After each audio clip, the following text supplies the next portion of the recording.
Have you ever played a game so bad, but you kind of really enjoy it? Like a guilty pleasure game that for whatever reason, you just gravitate towards it, while everyone else seems to kind of hate it. The Elder Scrolls Blades is one of those games. It's kind of cheaply made, it's free to play, pay to win, all that fun stuff, and honestly, it doesn't even really look that good for a mobile game in my opinion. Like, Genshin Impact, a game I wish I played less of, is also on phones, and it looks a lot better. Also, like, Fortnite is on phones, and it looks a lot better. You see where I'm going with this. To be fair to the Elder Scrolls Blades, it did release on one console, the Nintendo Switch, for some reason. And I remember this announcement like it was yesterday. Oh, a new Elder Scrolls game coming exclusively to the Switch and phones for some reason? Oh, no, it's a shitty mobile game! The Elder Scrolls Blades is a bad game, and I weirdly like it. And this video is about why it's okay for you to like things that a majority of people may dislike, and maybe why we should stop to think about that a little bit more than we currently do. Aside from the obvious claim of people should just be allowed to have fun, there is something more to be said about the weird tribal nature that starts to take place, especially online, when people start to like or dislike a certain thing. There are very few people who are willing to sing the praises of this game, and many more who are willing to speak of its many flaws. Critics did not like the game. It was plagued with many other issues that mobile games have, and games in general these days, honestly. Mainly a few things: microtransactions and pay-to-win features. As someone who has spent a grand total of like $10-ish on this game, I can promise you that the game is pay-to-win, and that's kind of ass. I guess I really like ass. So look, I'm sure I've poisoned the well enough. This game has many problems, and many people are right to call them out, and hopefully through this video you will see why many of those flaws and critiques are justified. But I can say with a straight face that I enjoy playing this game, if given the right context. The Elder Scrolls Blades is not an Elder Scrolls game. Well, it is, obviously, but not really. It's a dungeon crawler town building mobile game. I'll give it credit, it does a very good job of masquerading as an Elder Scrolls game. It has many story beats and elements of the Elder Scrolls. It's set in the 4th era of the year 180, meaning just a few decades before Skyrim, and right after the Great War between the Empire and the Thalmor. Our character was a member of the Blades, an organization tasked with protecting the Emperor. As part of a treaty between the Empire and the Thalmor, the Blades were disbanded and all members were being hunted down by the Thalmor, presumably to be killed or tortured. Like any other Elder Scrolls game, we get to pick our race, design our character, and begin our adventure. Except this is where things fall apart. This is what I mean by masquerading as an Elder Scrolls game. It gives the illusion of an Elder Scrolls introduction, but without any of the player-made backstory. You were a past member of the Blades. There is no escaping that. The Thalmor are actively hunting you throughout the story, and you have to take up a new persona and live a new life as a warrior, defender, mayor or whatever, of our hometown, which seems to be on its own island, or maybe somewhere near Cyrodiil. It's intentionally left vague, and I personally choose to believe it's an island off the south coast of Cyrodiil. Because there's no fucking way this geography makes any sense with any map we've seen of Tamriel, so I just had to believe it's like some island we've never seen before. Our backstory is made up forest. We get the illusion of crafting our own character, their personality, and a bit of their backstory, but we are intentionally forced down this narrow story because we wouldn't have any reason to interact with some of the game's core features if the story were allowed to be so open-ended. Secondly, you don't really explore an open world or find dungeons or come along strange new villages and quests.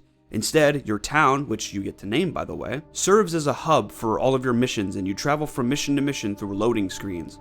The game is forced into this first-person perspective, which honestly does suck. Being able to see my character in the world really adds a lot to the immersion, but I guess it's okay because it's like a free, shitty mobile game. I mostly play the game on Nintendo Switch, but I have linked it with my Bethesda account so I could like upgrade my shit while I'm at work. Yeah, I'm that much of a loser. Anyway, basically our town was destroyed by some thugs who are being led by some Bloodfall queen. I don't really know who she is. There's a whole story around that, but honestly, who gives a shit when I get to make my own fucking fantasy town? Yeah, a big component of this game is building up your own town. There are 3 main themes for you to choose, each one being sort of like a fancier version of the last. We start with like basic lumber houses, but you can make stone or castle themed homes. with castle themed being obviously the most expensive and stone lying somewhere in the middle. Now, you can mix and match these buildings as much as you want, or make them in any 3 styles at any time, even swapping them out. And I gotta say, I do enjoy this quite a bit.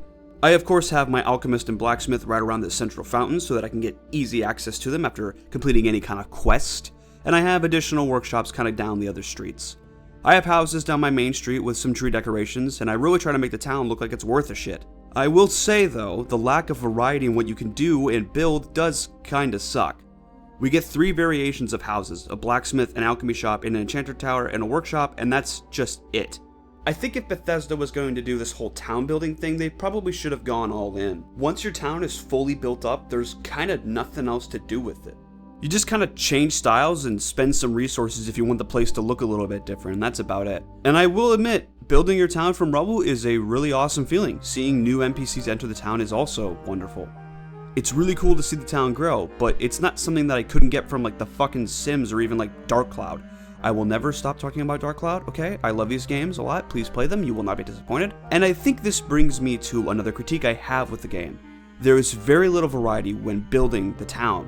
Sure, I get to pick from like 3 different themes, but 2 of them are just more expensive, and if you're not willing to pay to win, then it's likely you'll be making everything out of lumber or stone. Looking at my town, the oldest building, meaning the ones I made years ago when I forgot about this game, until I started playing it again recently, are made from timber. Since then, getting gold and materials has been made a lot easier by Bethesda, thank fucking god. There is a new currency called sigils, which can be used to buy some very fancy stuff, and also sigils can be used to buy building materials and coins, which is also very, very nice. And it's not pay to win. You have to play in in-game events to earn them, so that's really nice. Back to my main point though, this is another thing where the game pretends to have a bunch of different options and a ton of different things you can do, but you can't even pick the color of the roof of the building you're making. Every timber house has like the same bluish color roof, every stone house is a copper-esque orange for the roof, and the castle also has like a blue roof. You can't paint houses, you can't rotate them, you can't even move them once you've placed them. The most variety you can get out of your town comes in the form of decorations. Decorations can be purchased from the shop using real-life money as a reward for quests and events, and can be crafted at a workshop. This is your main way of making your town truly yours. All around your town are empty plots that can be filled with different decorations. Essentially, this can be anything you want. I choose to mainly add greenery to my town because, look, I'm not a little bitch, nature is beautiful. But also because looking at these stone walls gets old after a little while, so having some nice shrubs or trees to green the place up makes me happier. Probably some like psychological reason for that. I think it looks nice. My problem with this is the sheer amount of decorations you can get and the extreme lack of places to put them. We're getting to one of my biggest problems with this kind of game. It will do everything it can to make you spend more money, and we haven't even started with any missions or quests. This little town feels constricting. At first it has lots of potential, all the different ways you can build stuff up from rubble and design it to be your own, but once you hit a certain point, you kind of realize there's no way to undo what you've done. It's literally set in stone, or I guess timber. Like I said a moment ago, once you place a structure, that's it. It will always be that structure. Let's say you kind of haphazardly throw together your main street on your first playthrough, and then you realize that you want all of your shops in one area and all of your houses in another, kind of like little districts. Yeah, tough shit. You can't undo that. It's stuck the way it is. And once you've hit a point where you've built everything, you're just kind of done. I think the game would greatly benefit from sort of like town expansion. We could see there was a fishing dock just outside of town and some forests to the south. Even adding like a farm or a harbor to rebuild would have added a lot to the game. They could be used as a form of small passive income. Maybe players can earn a few hundred gold every day just from owning a farm and a harbor. It makes the world feel larger. Perhaps people could visit, trade goods, and meet our character. The town is also plagued with that dreadful mechanic that every other mobile game has, where it makes you wait to do anything. Need to make a building? See you about an hour. Need to upgrade a weapon? See you like in 3 fucking days. Okay, it's not actually 3 days, but this does make people want to buy gems, and it is a pay-to-win mechanic. Back in the day, when I was a teenager, I fell into the trap known as Clash Royale when the game first came out in early 2016. It's a little card game where players duke it out using their cards to destroy an opponent's tower or some shit, and you just go up in ranks. It's fucking dumb. Point is, I spent $70 fucking on this shitty game. There are thousands of shitty little mobile games that do this, and it's very easy to see why people ragged on Bethesda for making Blades a shell of what an Elder Scrolls game should be. With the Oblivion remaster coming out recently, it's clear just how far they have fallen since the release of Skyrim, or maybe even before that. Blades has almost none of the rich mechanics that are series staples. Leveling up is even more basic than Skyrim's system, if you could fucking believe that. You level up, you pick either more stamina or magic, and you use a little token or two to upgrade an ability. That's pretty much it. There's no skills like lockpicking or speech. There's kind of like spells schools, but it's really like the bare minimum. You get a 3-branch skill tree that just amounts to the bare minimum. But really, I've only scratched the surface of this game. As we build up our town, the various NPCs will give us little quests to go on. And this kind of fucking blows. The game starts out really strong with some very interesting story about the little faction known as Ayleids, and how there seems to be some ancient ruins beneath our hometown. The ruins have a nice vibe to them, and they look like nothing I've seen in an Elder Scrolls game, so I really enjoyed them. There are about a grand total of 5 or so different settings for this game. This is okay on its own. I understand why they don't want to spend a bunch of money making new areas, but like, it's not just the same settings. It's the same layouts reused again and again. You'll find that rooms are just copied and pasted within the same dungeon or between different dungeons. This is at its worst in The Abyss. The Abyss is a roguelike minigame where players get to see how long they can go before they die, nabbing up some goodies along the way. For like 10 minutes, it's pretty fun. My first run took me about 20 minutes, and I honestly got really fucking sick of it halfway through. I shit you not, I think I saw like the same cave design 3 or 4 times in the 20 floors that I played. This should not happen. The pool of random rooms should not be so small that I am seeing the same ones sometimes back to back. Or honestly, ever. Dungeons are essentially puzzle pieces mashed together in different orders. For the main quests, these seem to be set in stone. Certain missions have a set layout that doesn't really change. But for limited time events, they seem to be randomized in predetermined set pieces. On the surface, I don't really have an issue with this. It's an excellent way to reuse content without having to do that much work. My only problem is, there's like the same 10 rooms repeated ad nauseum. I should not be able to memorize these. Not without dozens of hours into the game. I wouldn't expect that. I would understand if it were, say, like a game made in 2003. But this is 2019. There's no way they couldn't add more content, more designs to these events than putting on a different fucking shade of light. Ooh, it's different because it's got like a red fog to it. Wow. On top of that, the level design is just the same shit repeated over and over with a different coat of paint. The forest is hardly any different than an Ayleid ruin. The game will mix and match whatever enemy type it needs to for whatever scenario, so you'll not only see the same enemies over and over, but you'll see them in the same places over and over, which again, isn't really all that bad on its own. It's just that this game feels like a far cry from what other Elder Scrolls games are capable of, and how what other mobile games are capable of. Hell, I'm gonna do it again. I criticize Dark Cloud for reusing the same enemies just with different models. I get it, and I think it's okay to do every once in a while, but by the end of the game, especially the second game, we're fighting monsters we've fought before, just with higher stats and a new model. That's not difficulty, though I suppose it would be lazier to use the same models just with higher stats. Oh, that's what Elder Scrolls Blades does. Yeah, there are many times when fighting enemies that the game will use the exact same model, just with different stats than earlier levels. Like, ooh, a mercenary at the beginning of the game is far weaker than the one I'm fighting in the Abyss, but they look exactly the fucking same. And yeah, I know Dark Cloud is a completely different game, and I keep bringing it up, but honestly, there's a weird amount of similarities between these two. They both have town building and dungeon crawling aspects, like they're huge aspects of the games. Whatever, I'll move on. I've never really been too fond of combat in Elder Scrolls. It's not the greatest out there, and I'm certainly not the first or last person to say as much. Bethesda has just never really been great with combat, especially in their RPG games. Oblivion feels clunky, Skyrim feels kind of loose and wet, and Blades, well, Blades is actually kind of decent. Blades combat is very timing based. When we attack, we have to hold the attack button down and release it at the right time to deal the most damage.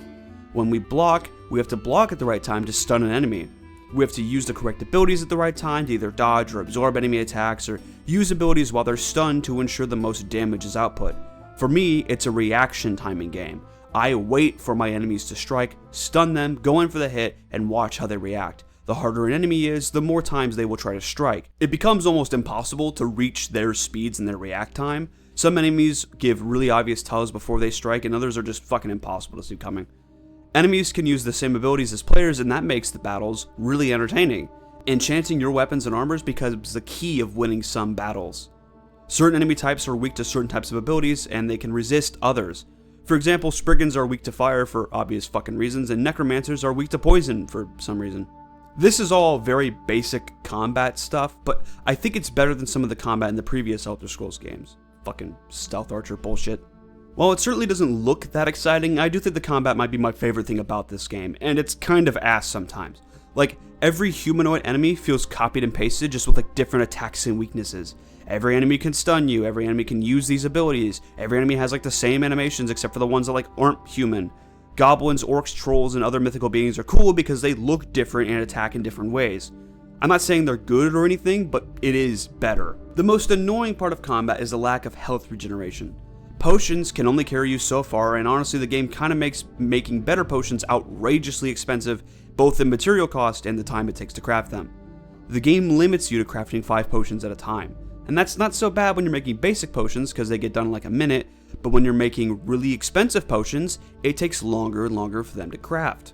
Meaning you'll be spending more time not playing the game or doing other junk while waiting for those to be made. You can get pieces of armor that regenerate your health only while you're in combat. I shit you not, there is no way to regenerate your health outside of eating random little foods in the ground or using precious potions when you're not in combat. In like any other Elder Scrolls game, your health will regenerate over time when you're not doing anything. This does not happen in Blades. If your health is critically low and you're out of potions, you can't just wait around for your magical healing necklace to make you feel better. You have to go into the next battle and risk taking even more damage or dying just so maybe you can get some heals in. And if you do die, you'll need to be using a revival scroll. And that's not so bad. Like having to use an item to revive yourself to do a mission isn't so bad, but it's the fact that every time you die, they get more expensive. And this is one of those very obvious things where it's like pay to win. You could lose all of your progress. You could lose all of the cool items that you've gained on your adventure. Or you could buy a couple scrolls and keep going. Don't you want to keep that cool hide fucking shield you found? That's legendary for some reason, but it's so weak you'll never actually use it anyway? And this system is made worse by the fact that your weapons and armor have durability. As far as I'm aware, if you die in a level, your durability of your tools does not get reset, but all of the items that you gain during that level do get reset, and you lose them. So you're potentially risking breaking all of your tools and stuff before getting any cool items again. It's just like doubly bad. And that brings me to a really big point. This game uses a system that I despise. Item tiers. Every shitty game on the planet has this sort of system where randomized loot is put into tiers to manipulate players into thinking that the gear they have is not good enough. And sometimes, it's not just manipulation, it's the truth. The shit you get isn't good enough. For some games, this isn't really an issue. Games that are non-competitive can do this sort of thing, and the only thing that people fall victim to is FOMO. Like Genshin Impact kinda does this. You might miss out on a cool new character, but it's not like the game really has much of a PvP element, although it might. I actually don't know that for certain, to be honest with you. Perhaps a better example would be a game like XDefiant, an FPS game made by Ubisoft. This game had microtransactions that were purely cosmetic. Buying a competitive edge was simply not possible, and that's a good thing. The Elder Scrolls Blades has a PvP mode, and it's undoubtedly pay to win. Yes, there's a lot that goes into the combat and whatnot, but being able to buy better gear and upgrade your gear means that those who are willing to spend more money are going to win more fights than someone who was not going to spend money.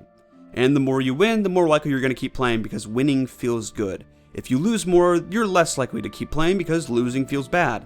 Especially when you know that the reason you lost is because you aren't willing to or you cannot afford to dish out a bunch of money for this shitty game. Now, me personally, I don't do PvP and I don't really care about it, but despite all these flaws, I do enjoy this game. Despite everything I've mentioned thus far, I do enjoy playing the game, and I think that it's because in the way I play it. If you treat this game like an Elder Scrolls game, like I did in the beginning of this video by claiming it was masquerading as such, then you will dislike it. It will be a game that shows everything bad about modern Bethesda, and I think that's where the magic lies. It's not really an Elder Scrolls game. It's a dungeon crawler that has the Elder Scrolls as a setting. And if you play the game as it's meant to be played without the expectation of it being some grand adventure like you'd get in like any other Elder Scrolls game, you'll have a better time playing it. Take it in bite-sized chunks. That's what I found to be the most productive. Each day the sigil shop has something new, cheap things you can buy to upgrade your town, and earning sigils isn't really all that hard. And when you're upgrading stuff to do in your town, go do something else. Don't just pass the time by doing some useless quests over and over. Make productive use of your time.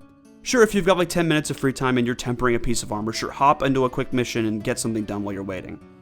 So, like, when I'm on my break at work, I can take a few minutes, temper some gear, upgrade some shops, and maybe do a quick mission, and then get back to doing my day job.